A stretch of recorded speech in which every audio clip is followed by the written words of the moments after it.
spotted a man who matched the description. Security called police, and Officer Shenneman was on the scene himself. We went to where they last saw him, and actually we looked out the window and he was walking down the street. Perfect description, completely matched what the teller described him as. And I went and stopped and waited for the squad to show up, and it turned out to be the guy. If it had not been for the radio link, we might not have caught him. We have to talk about making it a safe place to call home. We have to put our money where our mouth is, and that's why we put so many new resources into public safety in this space. But it's also why we're so grateful that a number of private sector partners have stepped up to help us as well. No partner has stepped up as much as Target Corporation, and one of the people who's been the key point people on that has been Shane Zahn. Shane is with us today.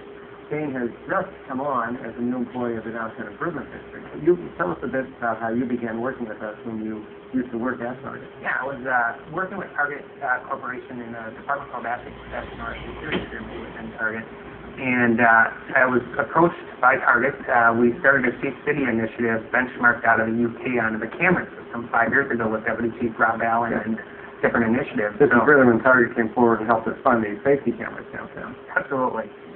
So with that, they wanted to drive more than just technology. They really wanted to push the collaboration efforts and different leadership strategies into the program. So they donated my services as a donated employee, and I've been working on the 1st Precinct Police Department for a little over 15 months, developing unique strategies in public safety collaboration efforts, and going from there. So, and then since recently, the Downtown Improvement District wanted to extend that and is paying me now to come aboard and run safe zone operations and safety efforts for that as well. You've been a big help in pulling together our police officers with all these security personnel in buildings. And I heard some statistics that there are, 16 security officers for every police officer in the city.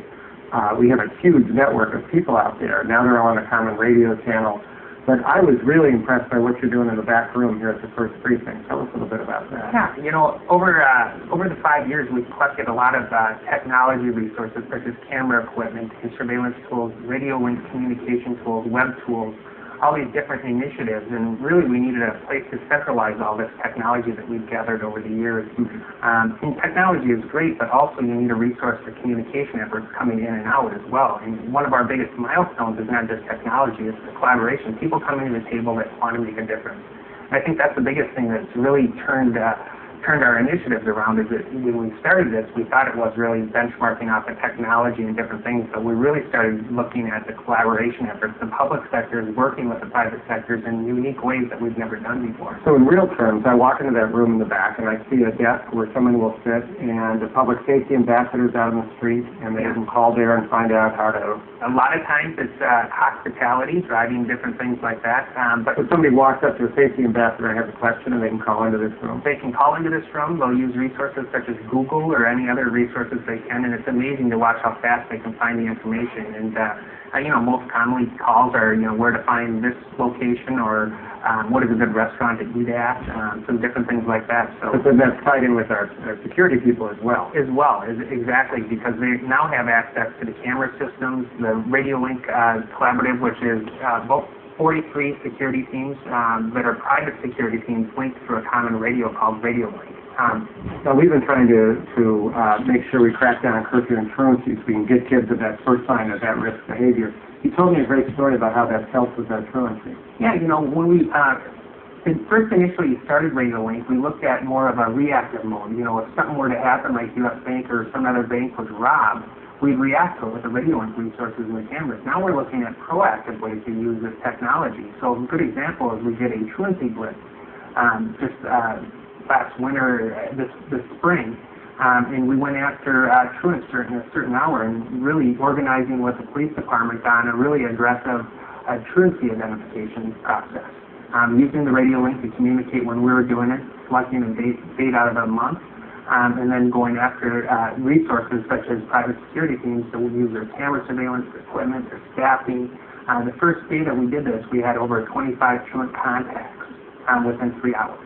And one of the nice things about our truancy work right now is our goal isn't to put kids in jail. Our goal is to see when a kid misses school, that we bring them into our curfew truancy center, get them support services, and 80% of the kids that come in there never come back because we get them back on the right track. So using your technology has helped us a lot. Absolutely, and we've looked at other strategies such as Mad Dads. We have them down here this summer, and we actually have them linked into Radio Link as well. So when they're out there, they're not just alone. They're with the police department and the security teams making those type of contacts, like you suggested. It's not just about locking them up. It's really going out and mentoring and getting other resources to them to make sure they go the right direction. Well, Shane, it's great to have you on board the Improvement District, and we really want to thank Target for the great work in getting us launched and all of this. So thanks, great to have you on board.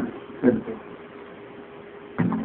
Stay connected with the Minneapolis Police Department by signing up for crime alerts, community updates, and important advisories.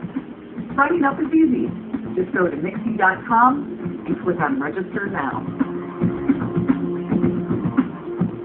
There are so many factors involved in making Minneapolis a safe place to call home, but a lot of it comes down to the basic relationship between the police officer and those people on the street.